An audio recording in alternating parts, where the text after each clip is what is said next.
All right, guys, what's going on? Hope you're doing good. Welcome back to the channel. Wow, what a day! What a day! Megan Boswell, she had her last day, well, almost last day in court. The jury found her guilty of unaliving her daughter, Evelyn Boswell. I guess the jury showed some pretty gruesome pictures and had to hear some pretty gruesome stuff, but had to hear some pretty gruesome testimony. And a lot of people. And I was watching all this today over on Mr. E's Crimecast. Love that channel, by the way. So if you haven't checked out his channel, you need to go over. Well, their channel. It's a group of people, but nice group of people. So get over and check their channel out. But as I was listening to everybody talking, the evidence got brought up, and I was just thinking, they were kind of comparing this to Sebastian's case. I mean, in Evelyn Boswell's case, I think most of the evidence was found with Evelyn's body, and I'd say the other half was digital, because TBI came out. I do remember reading an article. I don't know who done the article, but TBI ended up getting like around 10,000 pages of social media evidence against Megan. That's a lot. That's one of the things why it took so long for her trial to get going too. It's just there was so much digital evidence. 10,000 pages, guys. I can't remember where I read that at, but I'm sure some of you out there has followed this from the get-go. Y'all have seen it and heard it too. I remember the prosecutor's office saying, man, it's going to take some time to go through all this. That was the main concern early on. The prosecutor's office is like, we've got so much evidence, it's just going to take time to go through it, and prepare for the trial with all this evidence. And with Sebastian's case, it really doesn't sound like they've got much evidence, guys. If they did have enough, somebody would be arrested by now.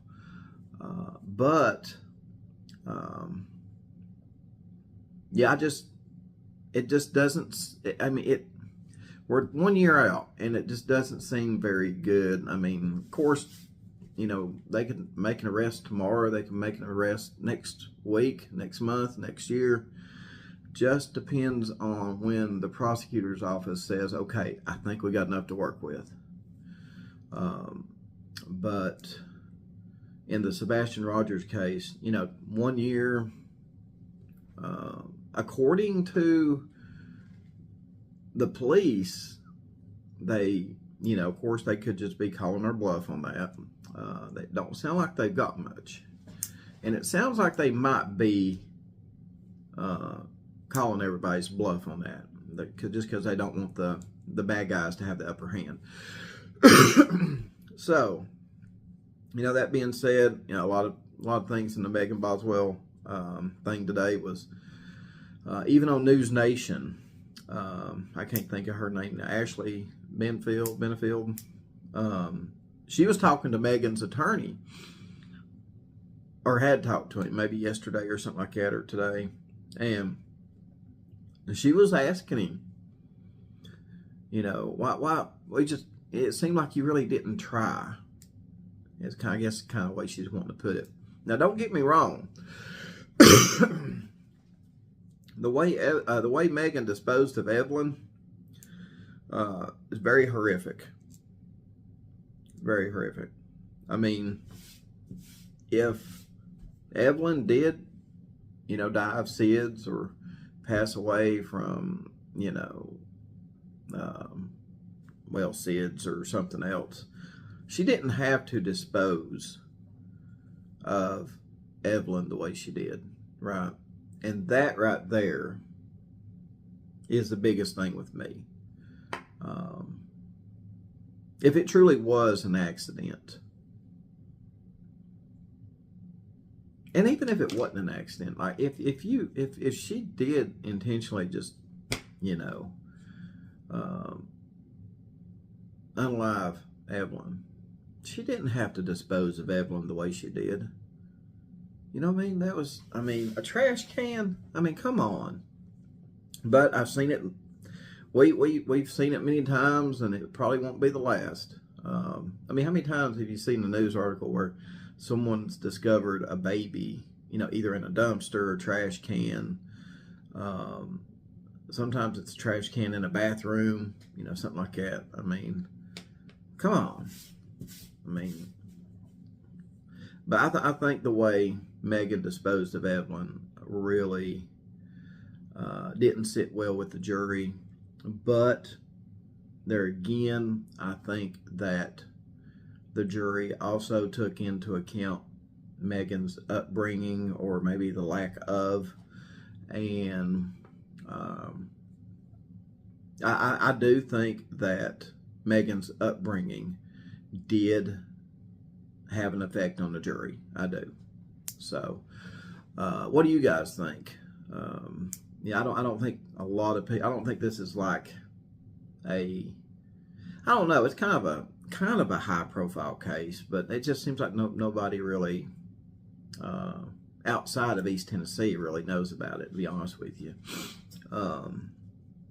if they do, it's probably through News Nation or something like that, Court TV. But there again, I mean, when I started hearing people compare the Sebastian Rogers case with the Evelyn Boswell case, all I could think of was, you know, do the police have a lot of evidence? Because according to them, like I said, not unless they're calling everybody's bluff on this, just so the bad guys don't get tipped off or, you know, feel like they've won the fight. They're pretty much saying that they're almost back to square one in the investigation. I mean, I'm sure they've got a lot of camera footage. We know they got some, but thing is, I mean, how good is it? You know, when you take it to court and you ask, when the jury sees this camera footage, I mean, can the jury make out who it is? You know, that's what you got to ask yourself. I mean, can the jury, like if Chris and Katie are arrested for this, whatever happened to Sebastian or whoever else, can the jury look at whatever video footage is, you know, played in front of them and go, oh wow? Can they plain as day say, yeah, that's Chris, that's Katie, that's the Bowersox, that's, you know, someone else, whoever they arrest, you know, whoever they arrest for this, can the jury look at some of this video footage and go, yeah, that's definitely them?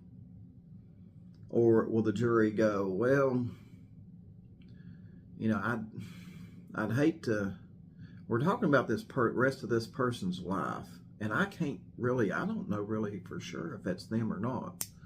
So that's what the police, I think, are dealing with a lot of the video, pictures, security cameras. I think that's, you know, a lot of what the police are dealing with. They're trying to clear it up.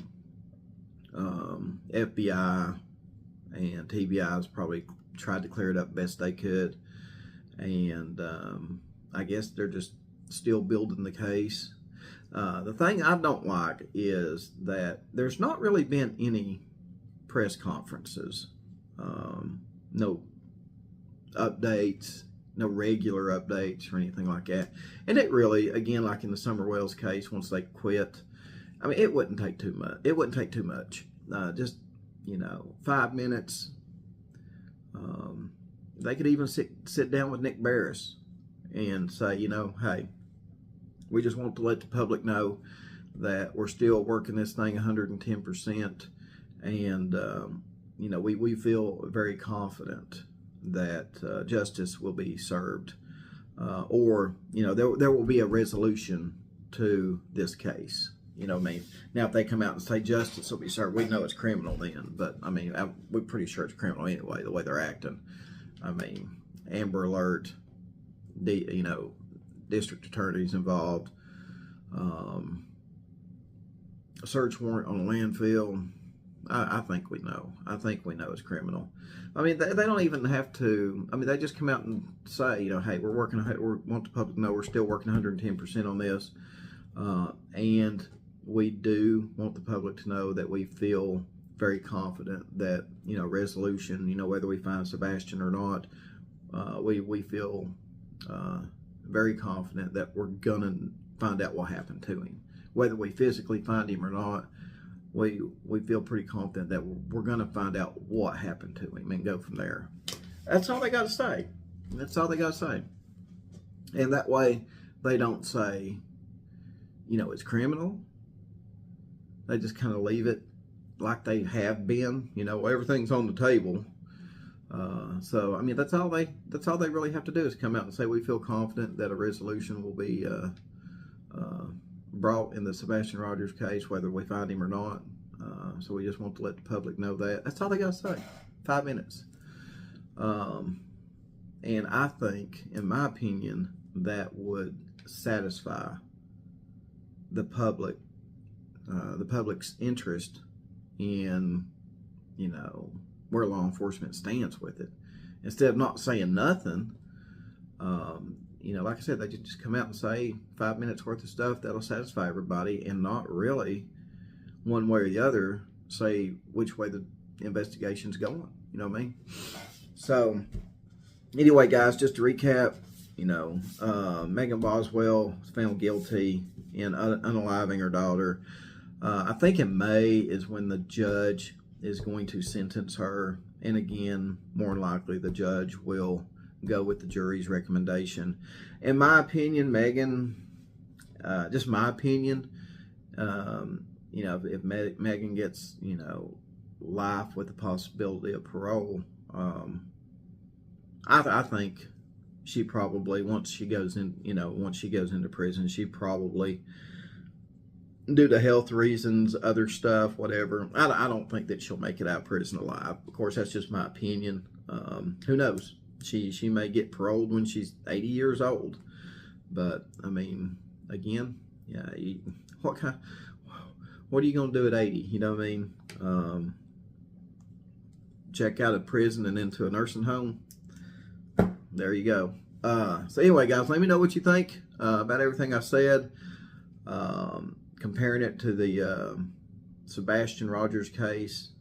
What do you think about me saying that they probably have some evidence, but it's just not enough to arrest somebody and take them in front of a jury, because that jury is what decides the fate of the trial. You know what I mean? You've got to convince the jury that that this, whoever you arrest, because this is serious here. If whoever they arrest ended up taking Sebastian's life,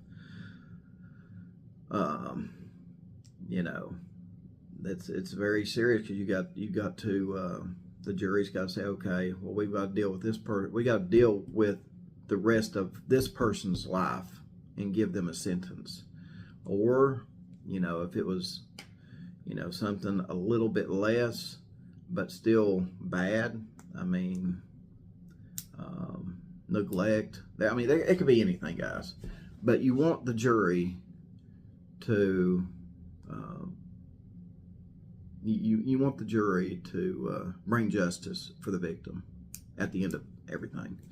So it's easy to arrest somebody. It's very hard to the real work is prosecuting them.